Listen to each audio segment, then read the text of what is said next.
Hacer la invitación a la SEM de la Universidad de Magallanes. En realidad, para mí es un gusto participar en estas jornadas. Eh, la verdad es que a mí me hace mucho sentido todo lo que tenga que ver con Magallanes. Yo soy un magallánico, nacido y criado allá. Por muchos años yo viví en Magallanes y muchos años también en Tierra del Fuego. Eh, Me gusta hacer la presentación de hipertensión arterial, después tener un pequeño break de 5 minutos antes de iniciar la presentación de insuficiencia cardíaca. Esto del break es para prepararme y pasar la otra pantalla a la presentación de insuficiencia cardíaca, no tiene otro objetivo.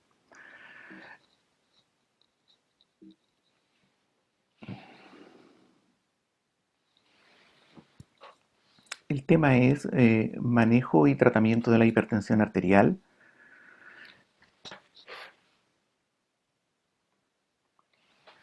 Les cuento que respecto a mis conflictos de intereses, conflictos tengo, pero conflictos de intereses para esta presentación no tengo ninguno. Soy cardiólogo del Hospital de La Serena. Fui primero cardiólogo en el Hospital de Coquimbo, actualmente soy cardiólogo del Hospital de La. Soy docente en la Escuela de Medicina de la Universidad Católica del Norte y además soy interconsultor cardiológico de la Comisión Regional de Invalidez. Eh, Respecto a cuál va a ser la hoja de ruta de nuestra presentación, vamos a hablar un poco sobre epidemiología y costos de la hipertensión, cuáles son los criterios diagnósticos y clasificación de la hipertensión, la evaluación clínica y de laboratorio de un paciente hipertenso, metas terapéuticas, tratamiento y algunas ideas sobre hipertensión arterial resistente. Eh, Sobre hipertensión hay bastante escrito y hay bastantes guías que han salido.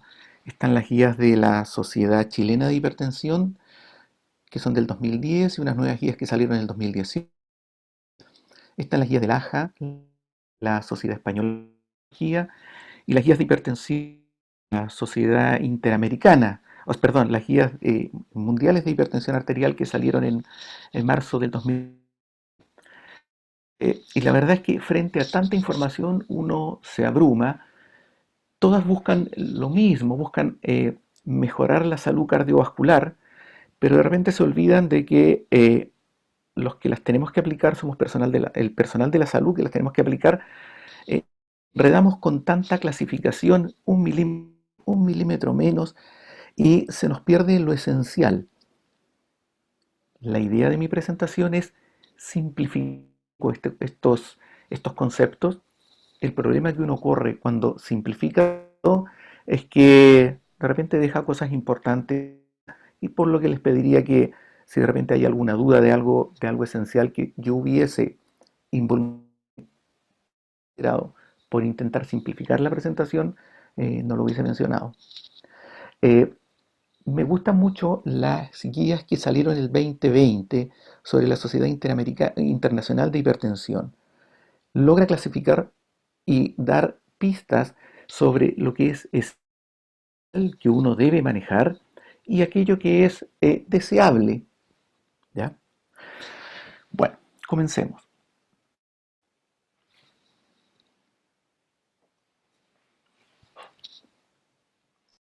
La encuesta de hipertensión 2016-2017, la prevalencia de hipertensión en nuestro país es de un 27%.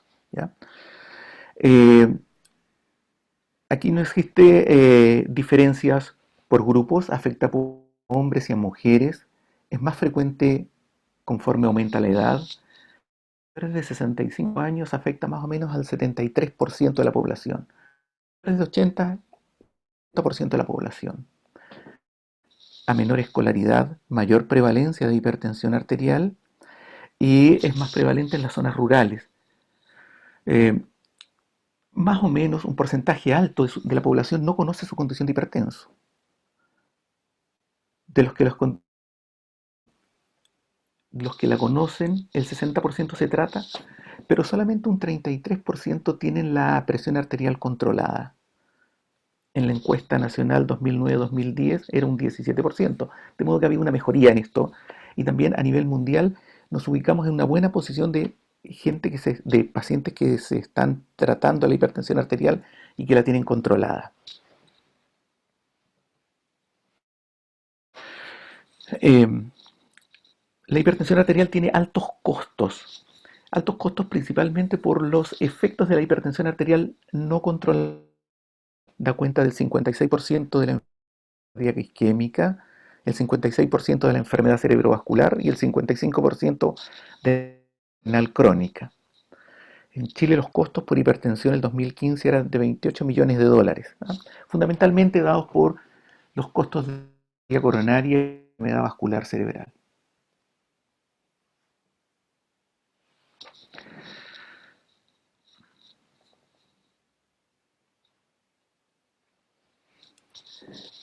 ¿Cuáles son los criterios para hacer el diagnóstico de hipertensión arterial? Nosotros utilizar de la consulta, del monitoreo ambulatorio de presión arterial o algo que se está usando cada vez más es el monitoreo domiciliario de presión arterial. Es con una presión a 140-90, se consideran tensos en la consulta. Los que tienen un monitoreo de presión arterial de 24 igual a 130-80 y mayor a 135-80 de los que tienen monitoreo domiciliario de presión arterial.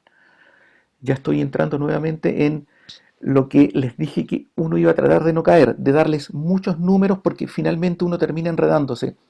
Pero créanme que fue lo que más pude simplificar.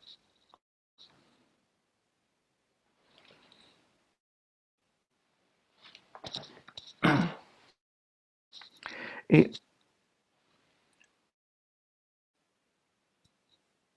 Vamos a considerar que los pacientes tienen una presión arterial normal cuando es menor o igual a 130-85. Normal alta cuando la va en 130 y 130, entre 85 y 89. Una presión grado 1 cuando los pacientes tienen entre 140 y 159 y entre 90 y 99, y grado 2 mayor de 160 o mayor de 100. La idea es que esta clasificación nos sirva a definir qué vamos a hacer un poco con los pacientes. El grupo normal se controla en 3 años o dentro de un año si es que tiene factores de riesgo cardiovascular. La idea es que el grupo de pacientes con presión normal alta o los hipertensos grado 1 se deben confirmar sus presiones arteriales, tomas repetidas de presión arterial a través de un monitoreo ambulatorio o un monitoreo domiciliario. Es importante que no descartar la hipertensión de delantero, es decir, los pacientes que solo tienen presión arterial elevada en la consulta y no en el domicilio. Pero también habría que descartar la hipertensión en este grupo, la hipertensión enmascarada, los individuos que tienen la presión en la consulta de forma ambulatoria. Los pacientes que tienen hipertensión de delantal blanco tienen un riesgo cardiovascular intermedio entre los normotensos y los hipertensos sostenidos. Sin embargo, los pacientes que tienen hipertensión enmascarada, su riesgo cardiovascular es igual al de los pacientes con hipertensión sostenida y por lo tanto uno debe iniciar rápidamente el tratamiento farmacológico. El grupo de hipertensión grado 2 se debe confirmar rápidamente la hipertensión arterial con nuevas tomas en pocos días o semanas para iniciar rápidamente un tratamiento farmacológico. Ahora, la hipertensión sistólica aislada es común en individuos y adultos mayores.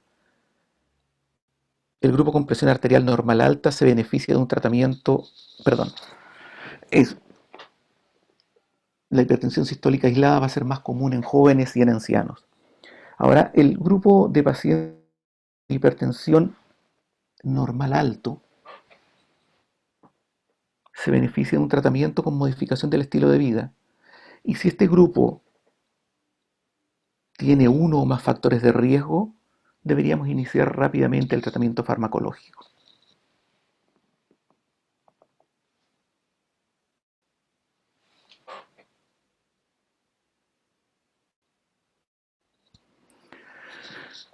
¿Qué vamos a hacer con un paciente que tenemos diagnosticado de hipertensión arterial? Lo primero que necesitamos es evaluar su vascular, evaluar el daño de órganos mediados por hipertensión arterial, definir algunos elementos que orienten a hipertensión secundaria y definir cuál va a ser el perfil farmacológico que vamos a tener con estos pacientes. Los objetivos deben lograrse de manera eficiente, rápida. No tienen mucho tiempo ustedes, nosotros tampoco, en el policlínico para el enfrentamiento de cada paciente hipertenso y en general de todos los pacientes. Debe ser certera, pero además debe ser con bajo costo. No podemos andar pensando que todo paciente debemos descartar hipertensiones arteriales secundarias sofisticadas. La mayoría de nuestros pacientes que veamos en el consultorio van a ser hipertensos primarios esenciales, en los cuales debemos definir cuáles son sus factores de riesgo cardiovascular y cuáles van a ser nuestras metas terapéuticas. Es fundamental la anamnesis, el examen físico y un perfil bioquímico básico que nos va a permitir definir estos cuatro parámetros: riesgo cardiovascular, daño de órganos mediado por hipertensión, tratamientos que orienten a hipertensión secundaria y definir cuál va a ser nuestro perfil farmacológico. En los antecedentes familiares, en la historia del paciente, nos interesan los antecedentes familiares de enfermedad cardiovascular, hipertensión AVE, infarto, diabetes o insuficiencia renal. En los factores personales, nos van a interesar los factores de riesgo cardiovascular asociado. El 50% tiene un factor de riesgo asociado. Un 15 a 20% son diabéticos. Un porcentaje importante van a tener el antecedente de un accidente vascular, accidente coronario agudo.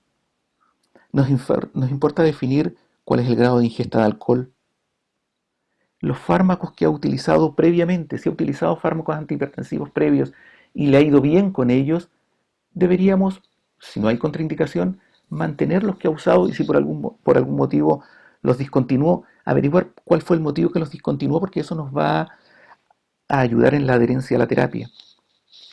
Definir si hay depresión, claudicación intermitente, angina o insuficiencia cardíaca, que nos va a permitir definir cuál va a ser el perfil de fármacos que vamos a utilizar en él. Si es una mujer joven, si usa anticonceptivos orales, tiene planificado un embarazo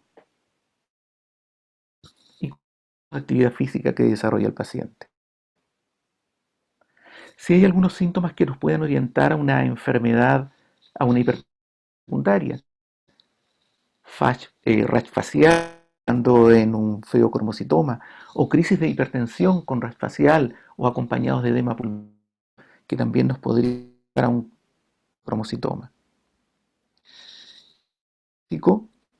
Nos interesa el examen cardiovascular, pero también el de otros órganos.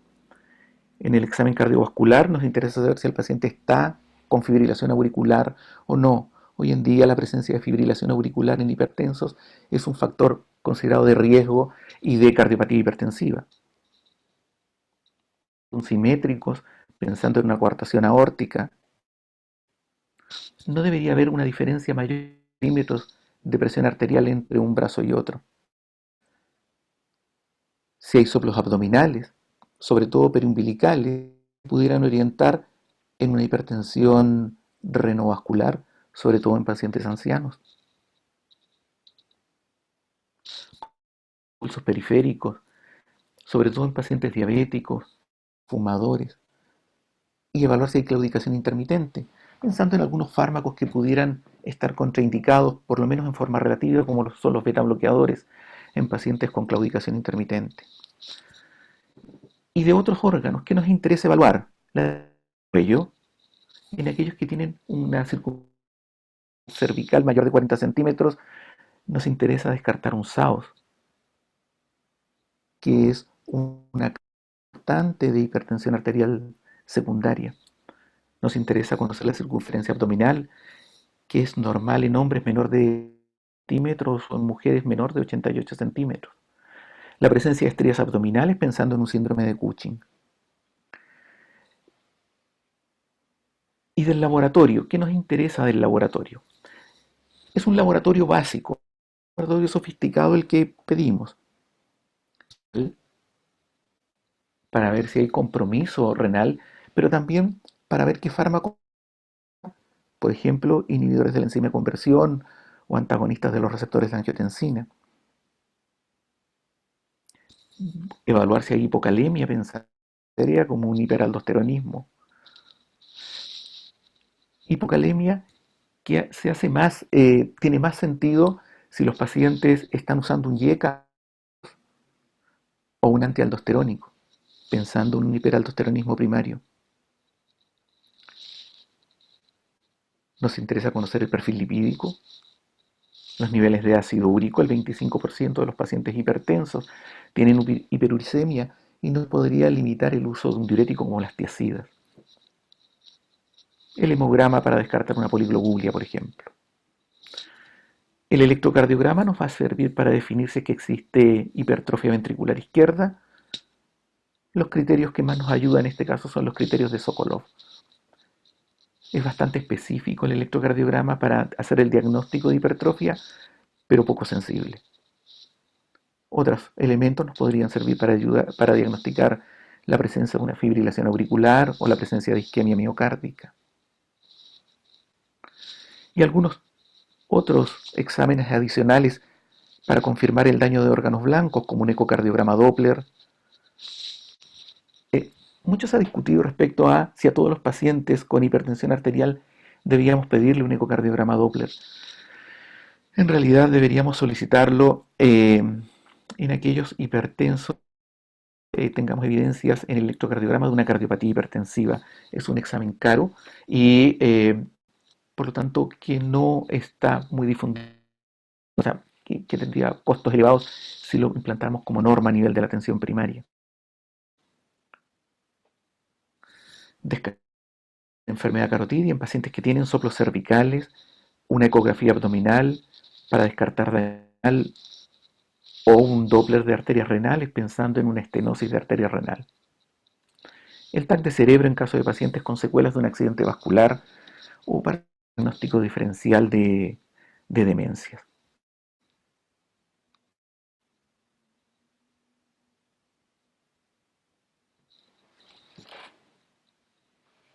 ¿Cuáles van a ser nuestros objetivos del tratamiento?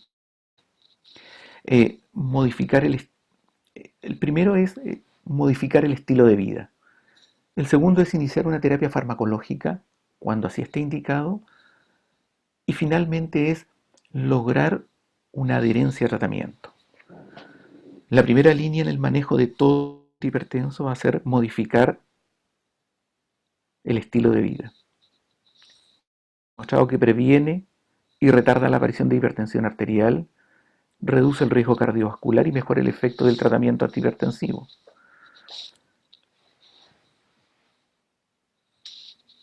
Los niveles de presión presentan variaciones estacionales, siendo más alta en los lugares fríos. Son más o menos 5 milímetros de mercurio más la presión sistólica en los lugares fríos, como Magallanes, por ejemplo. Eh, con respecto a la terapia farmacológica, los estudios demuestran que menos del 50% de los pacientes hipertensos reciben un tratamiento farmacológico. Y en ese aspecto las estadísticas chilenas son un poquito mejores, llegamos al 60%. Respecto a la adherencia a tratamiento, la no adherencia a tratamiento intensivo afecta más o menos entre el 10 y el 80%, así de amplio es el rango de los pacientes hipertensos, y esto obedece fundamentalmente a las características de nuestros sistemas de salud. Es difícil, eh, como está establecido nuestro sistema de salud, levantarse temprano para tomar una hora, eh, horas, largas horas esperando ser atendidos, que un paciente en esas condiciones esté estimulado a tratarse la presión arterial. Tenemos drogas que son de vida media intermedia, por lo tanto aumentan las dosis de fármacos que se deben utilizar y la situación socioeconómica de los pacientes. Tomar la micro o tomar el colectivo para ir al... Resulta que ese día no atendieron y tuvieron que pagar otro colectivo y otra micro para regresar. también eso incrementa los costos en el tratamiento de nuestros pacientes.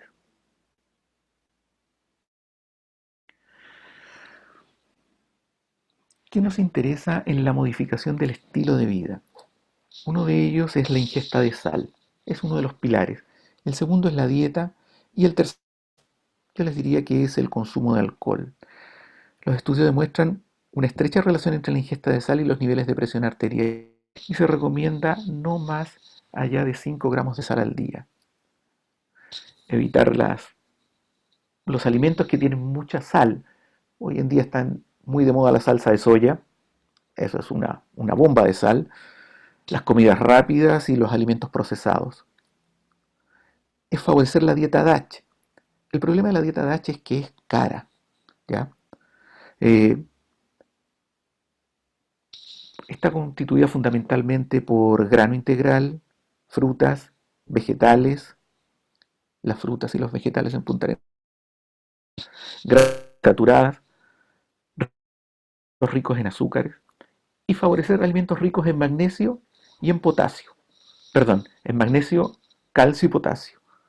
La palta, las nueces, las legumbres y el tofu, que está muy de moda hoy en día, es el quesillo de soya. La ingesta de alcohol también se correlaciona con eh, presión arterial y se recomienda no ingerir más de 500 cc de cerveza al día o no más de un vaso de whisky al día. Esto no es acumulable. No es que el día sábado me tomo todas las botellas de cerveza que no me tomé durante la semana. Y finalmente, la actividad física.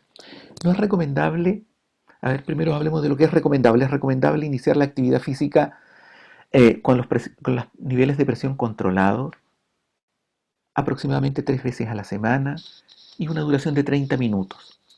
No es recomendable hacer actividad física cuando las presiones arteriales no están controladas o recién hecho el diagnóstico de hipertensión arterial. Dense un tiempo hasta que los pacientes están controlados. Muchos son como muy ganosos y muy animados que uno hace el diagnóstico de hipertensión, que quieren todo al tiro. Limiten la actividad física hasta tener la presión arterial controlada.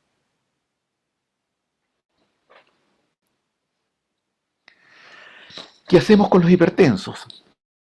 Hipertensos grado 2 en general los vamos, una vez confirmado el diagnóstico, los vamos a tratar de manera farmacológica en forma más o menos. Los hipertensos grado 1,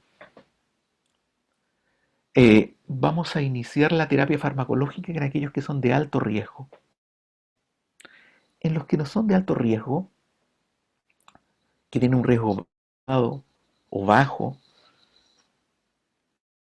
que no tienen daños de órganos blancos, o que no son diabéticos, falla renal avanzada, cardiopatía coronaria o accidente vascular, nos podríamos dar un plazo de 3 a 6 meses de una intervención no farmacológica.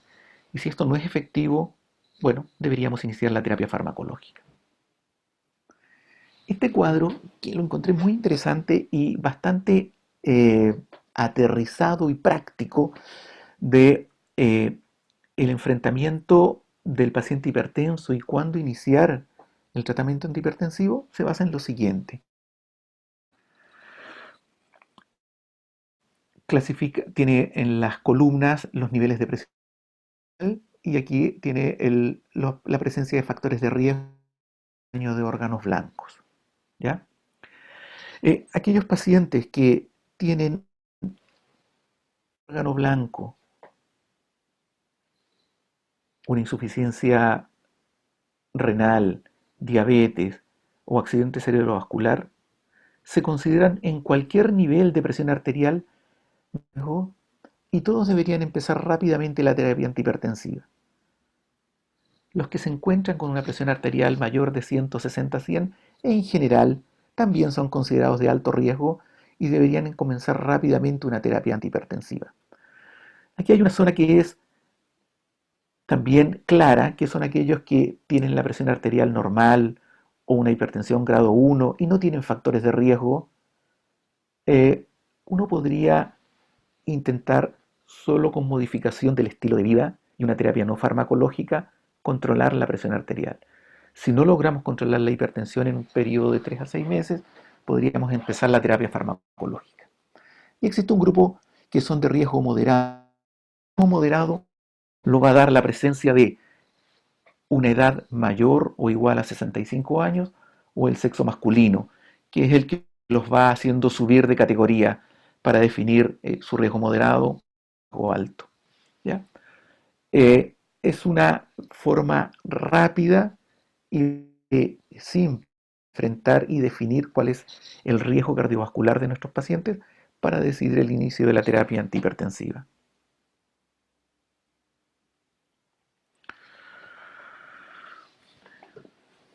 ¿Y cómo la iniciamos? Hay un nivel, 4 niveles.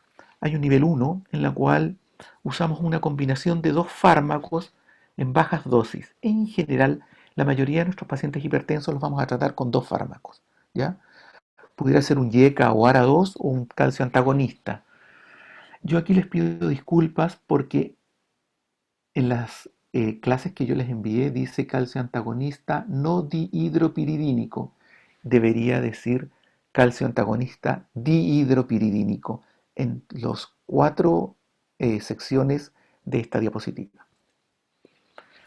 Por favor, borren el no dihidropiridínico. Si el paciente en un tiempo prudencial lo controlamos y se mantiene hipertenso, eh, la opción es subir a las dosis máximas de fármaco tolerable, de los dos fármacos, un YECA-ARA2 o un calcio antagonista. Si el paciente continúa hipertenso, deberíamos agregar un diurético tipo tiacídico.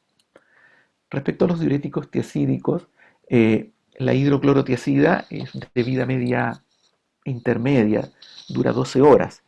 Si nosotros quisiéramos un efecto diurético de verdad, deberíamos utilizar la hidroclorotiacida 2 veces al día. Pero nuevamente eso nos va a entorpecer la adherencia a tratamiento. Existen otras presentaciones de tiacidas de vida larga o fármacos que tienen acción similar a las tiacidas, como por ejemplo la indapamida. Bueno, si el paciente continúa y pasamos a un nivel 4, los consideramos un hipertenso resistente y utilizaríamos todo lo anterior y podríamos agregar espironolactona u otro fármaco. ¿Ya? Hay algunas consideraciones especiales en nuestros pacientes.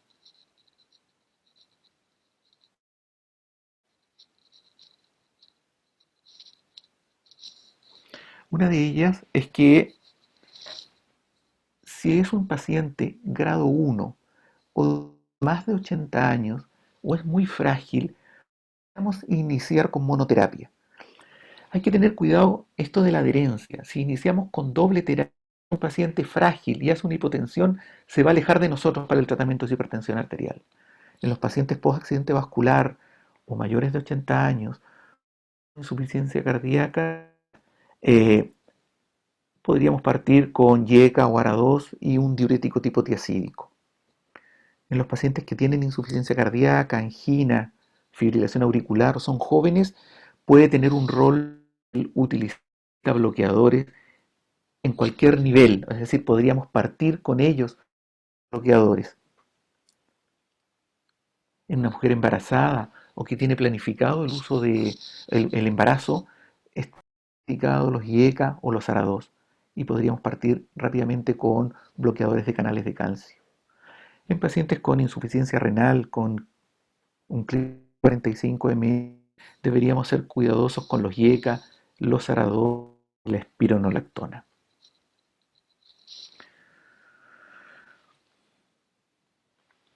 ¿Qué hacemos con nuestros pacientes en el seguimiento de ellos? La verdad es que muchas veces es muy fácil el seguimiento de nuestros pacientes hipertensos, nos ocupa re poco tiempo en el policlínico, a veces prácticamente seguir con la flecha. Yo los invito a detener el seguimiento de nuestros pacientes hipertensos. ¿Qué es lo que queremos en ellos? Son 3 cosas: lograr las metas terapéuticas, lograr adherencia y hacer un control de los factores de riesgo cardiovascular.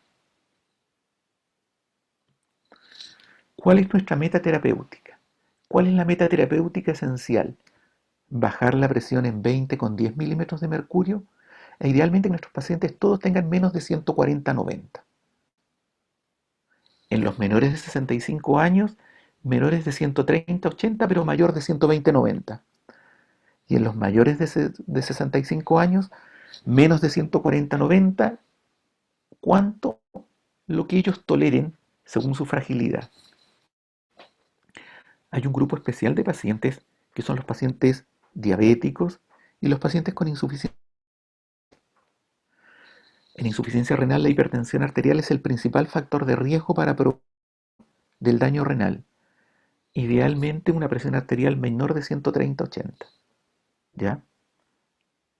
Y en los pacientes diabéticos, una menor de 130/80. Una mención especial a los pacientes HIV, el similar de la población general, pero en los fármacos antirretro mayor con los bloqueadores de canales de calcio, y ahí podríamos tener cierto tipo de interacciones que nos limitan un poco la adherencia al tratamiento.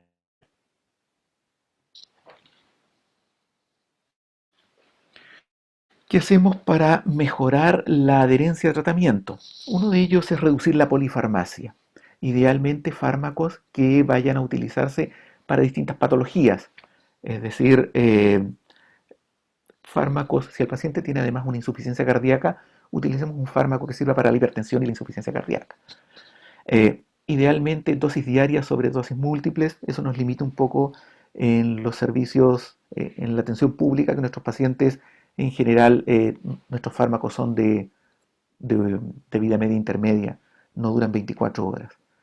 Unir la adherencia de tratamiento a los hábitos diarios, es decir, que se tomen los medicamentos junto con las comidas, por ejemplo, así se acuerdan cuando tienen que tomar sus remedios, con el desayuno, con la cena, antes de irse a trabajar. Intentar que los pacientes tengan monitoreo de presión arterial domiciliaria. Utilizar estas cajitas de guardando y los días de la semana está indicado que deben utilizar. Y hacer un control multidisciplinario. Les quería hablar algunas cosas de tensión arterial resistente.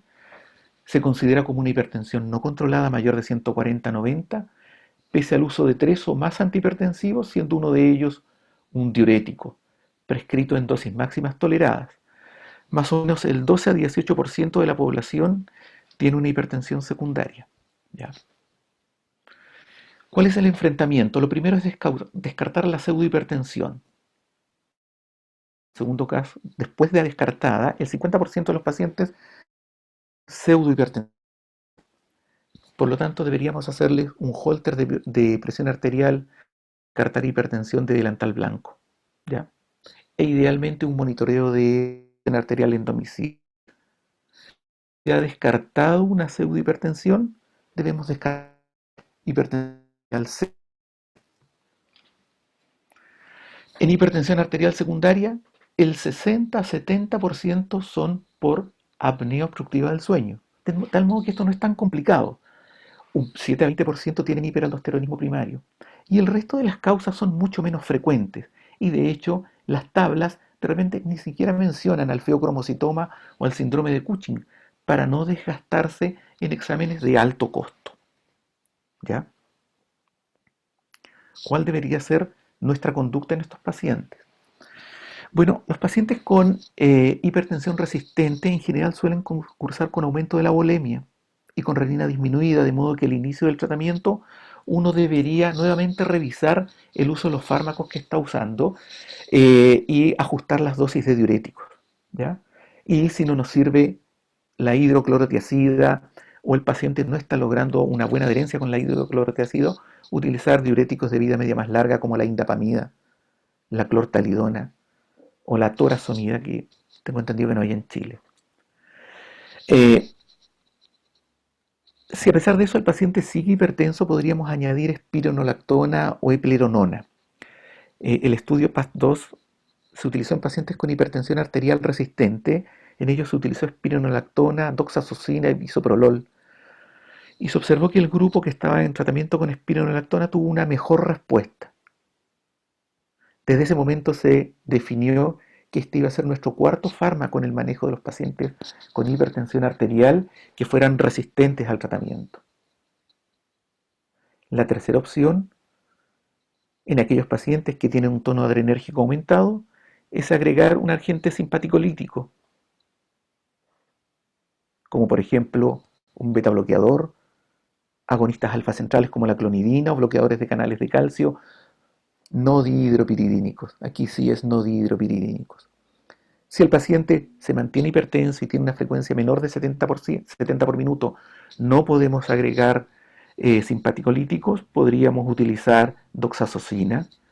Y si aún así persiste hipertenso, vamos a agregar hidralazina, isosorbide o minoxidil.